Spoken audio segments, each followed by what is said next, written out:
Hello everyone, and I hope you're having a wonderful day. Today we're going to explore a heartbreaking story. What happens when a stranger walks into Tu Na's home, and one old scarf suddenly opens the door to a childhood truth she thought was buried forever? If you enjoy emotional family stories like this, don't forget to subscribe to the channel so you won't miss our next videos. The cedar trunk under Tu Na's bed was open. That was wrong. She never left it open. She stepped in from the yard with dirt still on her hands, and Bay Henry looked up from the floor. "Mum," he said softly, "that lady knows your old cloth." Tu Na stopped so fast the basket against her hip tipped sideways. A woman she had never seen sat at the edge of the room, hands folded too tightly in her lap. But Tang stood near the door, not blocking it, but not relaxed either. The woman's eyes went straight to Tu Na's face. "I'm sorry for coming in like this," she said. "I asked for water. Then I saw the trunk." "You saw my room," Tu Na said. Her voice came out flatter than she meant. The woman shook her head. "I didn't touch anything, but there used to be a small scarf in there. Faded blue. One corner singed. You kept it wrapped around other things." Tu Na's fingers closed around the basket handle until it hurt. No one here knew that much. Not Alex, not even Henry. She had hidden that scarf under old winter clothes and a broken photo frame years ago, not because it was valuable, but because she had never been able to throw it away. Henry stood and pressed against her leg. "Is she your friend?" Tu Na didn't answer. Tang watched the woman once, then Tu Na. She said very little, which was how Tu Na knew this was serious. The woman took one careful breath. "I think that scarf came from before the orphanage." And all at once, the room no longer felt like hers. Alex came in from the road carrying a folder and stopped when he saw the stranger. His first look went to Tu Na. His second went to Henry. Only then did he ask, "Who is this?" The woman rose halfway, then sat again when no one invited her to stand fully. "My name is Han," she said. "I came because there is something your wife kept that may belong to a life she lost." Alex set the folder on the table, too carefully. "What kind of thing?" "A scarf." Tu Na turned on him at once. "Don't ask for her. I'm asking for facts. That's what people ask for when they don't have to feel them." Henry looked from one adult to the other. "Did I do something bad?" Tang crouched beside him and fixed the collar of his shirt instead of answering. "No, little one. Grown-ups just forgot how to talk softly." Han kept her eyes on Tu Na. "I'm not here to claim you." "That makes it worse," Tu Na said, "because it means you came for something else." Alex moved slightly closer to her, but not enough to touch. "What exactly do you know?" Han swallowed.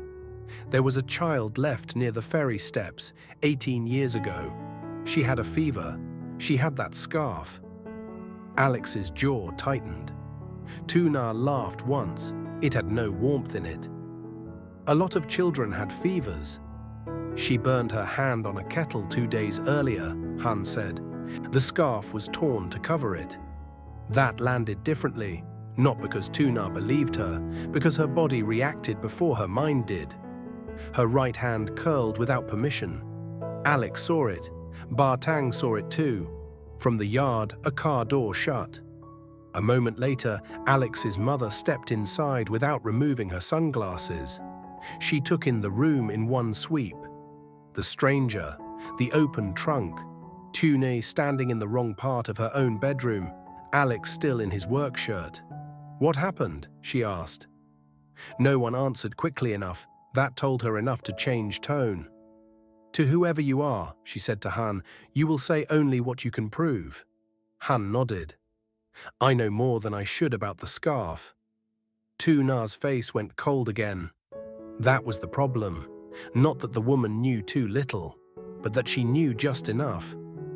Tang brought the scarf out herself, not because Tu Na asked, because no one else should have been the one to touch it first.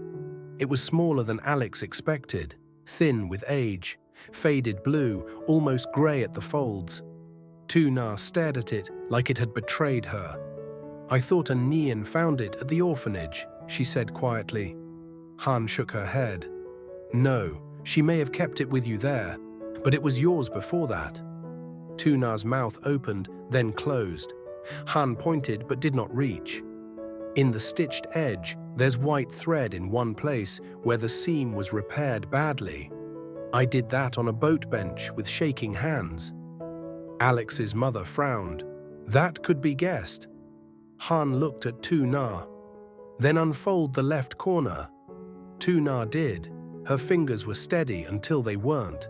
Inside the seam, almost hidden, was a crooked white repair. Small, ugly, exact. And with it came something deeper than memory. Not a picture, a feeling. Salt in the air, a rough hand at the back of her neck. The smell of soap mixed with smoke. She took a step back and nearly hit the bed. Henry, still too young to understand any of it, climbed up beside her and touched the scarf. "It's soft," he whispered. Tu Na pulled her hand away from it, but not fast enough to stop the recognition from landing. "No." The word came from Tu Na before anyone else spoke. Not loud, not dramatic, just immediate. "I don't care if the stitch is real. I don't care what you remember. You don't get to walk in here and turn one piece of cloth into my whole life." Han lowered her eyes. "You're right." That answer made Tu Na angrier than defense would have. Alex stepped in. "Then why are you here?" Han looked at him, then back to Tu Na. "Because I told myself for years that if I ever found her, I would begin with the least harmful thing." Alex's mother let out a small breath through her nose. "Truth doesn't become gentle just because you ration it." Bartang stayed near Henry, one hand on his shoulder. She was not interrupting, she was anchoring. Tu Na folded her arms so tightly they almost looked like protection. "Say it plainly." Han nodded once. "I left a child at the ferry steps with a porter woman while I went to get money. I thought I would be gone an hour. There had been a debt. A man was waiting. I was afraid he would see the child and use her against me." Alex's face hardened. "So you chose distance." "I chose badly." "That's not the same thing." "I know." Tu Na turned to Alex. "And you?" He looked at her. "You heard enough of this before I came in, didn't you?" He didn't answer fast enough. That was answer enough. "She told me about the scarf at the gate," he said. "I didn't want her saying it in front of Henry. But you let her stay." "I was trying to control the room." "You were trying to control me." Henry looked up at Alex. "Dad?" Alex knelt at once. "Hey, you're okay." "That's not what I asked." The child's voice was soft, confused, and somehow worse. Bartang stroked Henry's hair. Then she said the thing no one else wanted said. "Sometimes a child gets left once by accident, and then many more times by fear." The room went still. Han's mouth trembled. Tu Na looked at her sharply. "What does that mean?" Han pressed both palms together. "This is the part I didn't say at first." Alex's mother's voice sharpened. "Then this is the part you should have started with." "No," Tu Na said. Everyone looked at her. She was pale now, but standing straighter. "No, let her finish." That was the choice. Not forgiveness, not acceptance, only refusal to stay inside a simpler hatred if it was no longer true. Han's eyes filled, but she kept talking. "I found out which orphanage had taken the child 2 years later. I went there once." Tu Na's face changed, not because the pain was new, because it was specific. "You found me. I saw you in the yard. You were sitting beside another girl. You were laughing at something. I had nothing. No home. No way to take you back without dragging danger with me. So I told myself leaving again was mercy." Tu Na's voice dropped. "You left twice." "Yes." This time, no one softened it. Not Bartang, not Alex, not even Han herself. Alex's mother removed her sunglasses at last and placed them on the table. For the first time that day, she looked less like control and more like someone old enough to recognize inherited damage when she saw it. To love late, she said quietly, is still to wound. Han nodded. I know. Alex took a step toward Tu Na. She moved away first. That hurt him more than anger would have. You thought I couldn't hear this, she said to him. I thought if it wasn't true, I could keep it off you. And if it was? His silence sat between them. Bartang answered for him. If it was true, he hoped to carry the first blow alone. Tu Na looked at her. That still means I'm the one being managed. Bartang did not argue. Sometimes protection is just fear wearing better manners. Alex dropped his gaze. That line landed. Han rose slowly. I can leave now. But Henry, exhausted and overwhelmed and innocent in the worst possible moment, looked at the woman and asked, if you lost her 2 times, why did you come when she already has us? No one in the room was ready for that question. Dinner happened because Bartang made it happen. That was the kind of love she believed in, not speeches. Rice reheated, soup warmed again. A child fed before the adults finished bleeding. Han sat on the porch, not invited to the table, not sent away either. That in-between place was its own verdict. Inside, Tu Na stood over Henry's bowl too long without moving. Alex reached for the ladle. Her hand stopped his halfway. Not angry, only clear. I can do it. He let go. That was the cost already, not shouting. Distance inside ordinary things. Henry ate a few bites, then looked around. Why is everyone talking with their eyes? No one smiled. Alex's mother sat straighter than usual, but did not touch her food. When she finally spoke, it was to Alex, not Tu Na. You think control makes damage smaller? He kept staring at the table. I learned that somewhere. Yes, she said. The admission sat there between them. No apology dressed it up. No one needed one explained. Bartang wiped a drop of soup from Henry's chin. Then she looked at Tu Na. Some people fear truth because it will ruin what they believe. Some fear it because it will ask them to feel something they have survived by freezing. Tu Na looked toward the porch. I wanted her to be lying. Of course. It was easier when hate had clean edges. Bartang nodded. Pain rarely stays that neat. Outside, Han stood when Tu Na opened the door. Night had fallen enough to make the yard feel smaller. I won't stay, Han said. There is one more thing. I didn't bring it because I thought today was already too much. Tu Na's face hardened again. What now? A paper from the peer clinic.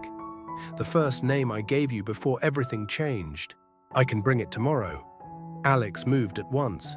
No. Tu Na did not even look at him. That was new too. Han's voice broke only slightly.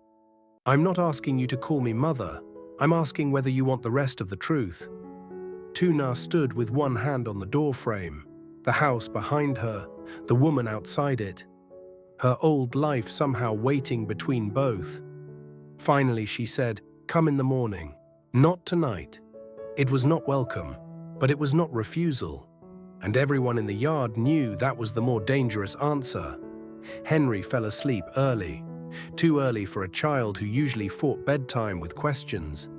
Bartang carried him to his room and adjusted the blanket twice, as if neat corners could still promise safety. In the kitchen, Alex washed one bowl that did not need washing. His mother stood by the sink and watched him do it. You cannot organize pain out of existence, she said. He kept his eyes on the water. I know. Do you? He shut the tap off. For once, he had nothing useful to say. Tu Na did not stay with them. She moved through the hallway slowly, like every room had shifted by an inch, and her body had not caught up yet. On the small table near the bedroom door, Alex's phone lit up. One message from an unknown number. I will come after sunrise. I found the clinic paper. He saw it. He did not call after her. That was the only decent thing left to do. When Tu Na pushed Henry's door open, she stopped. The old scarf was lying on top of the child's bed, folded badly. Henry must have carried it in without anyone noticing, drawn to softness, unaware he had moved the center of the whole day into his sleep. For a long moment, Tu Na did not go closer. The room was quiet except for Henry's breathing. Steady, trusting. The scarf looked too small to hold anything, too worn to matter, too exact to ignore. She sat on the edge of the bed and touched one singed corner with 2 fingers, not like someone checking fabric, like someone touching a handle in the dark. From the kitchen came the faint sound of a cup set down too carefully. From outside, the gate gave a small click in the night wind. Morning was already on its way, and with her hand still resting on that old blue cloth, Tu Na understood that whatever name the paper carried, this house would not feel the same when the sun came up.